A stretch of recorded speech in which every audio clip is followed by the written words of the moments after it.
उपमहापौर निवडणुकीसाठी सोमवारी 2 फेब्रुवारी रोजी उमेदवारी अर्ज दाखल केले जाणार आहे। अर्ज दाखल करण्यासाठी फक्त 1.5 तासाची वेळ देण्यात आली आहे।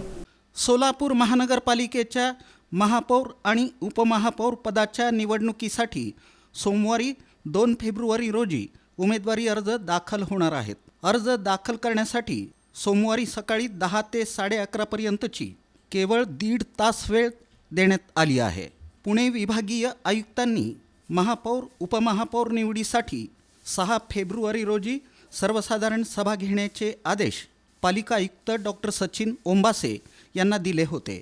त्यानुसार नगरसचिव प्रवीण दंतकाळे यांनी बुधवारी निवडणुकीचा कार्यक्रम जाहीर केला होता। इच्छुक उमेदवारांनी 2 फेब्रुवारी रोजी नगरसचिव कार्यालयात उमेदवारी अर्ज दाखल करायचे आहेत। अर्ज दाखल करण्यासाठी 1.5 तासाचा कालावधी दिला गेला आहे। अर्ज दाखल झाल्यानंतर 6 फेब्रुवारी रोजी सकाळी 11 वाजता सर्वसाधारण सभेत निवडणूक निर्णय अधिकारी गणेश निराळी यांच्या उपस्थितीत निवडीची प्रक्रिया सुरू होईल। या सभेत उमेदवारी अर्जांची छाननी होईल। उमेदवारी अर्ज परत घेण्यासाठी 15 मिनिटांचा कालावधी दिला जाईल। त्यानंतर मतदानाला सुरुवात होईल।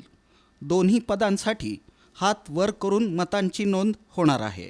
महापालिका प्रशासनाच्या वतीनं महापौर निवडीवेळी आयोजित कार्यक्रमांचं नियोजन करण्यात आलं आहे। आता साऱ्यांना या निवडीची उत्सुकता लागून आहे। महापालिकेत भाजपचे सर्वाधिक नगरसेवक निवडून आल्यामुळं भाजपचा महापौर उपमहापौर होणार हे निश्चित आहे। मात्र या पदासाठी रस्सीखेच सुरू आहे। उमेदवारांना 2 फेब्रुवारी रोजी अर्ज दाखल करायचे आहेत।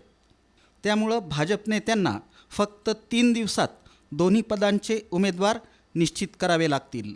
विरोधकांना आपली रणनीती आखावी लागणार आहे।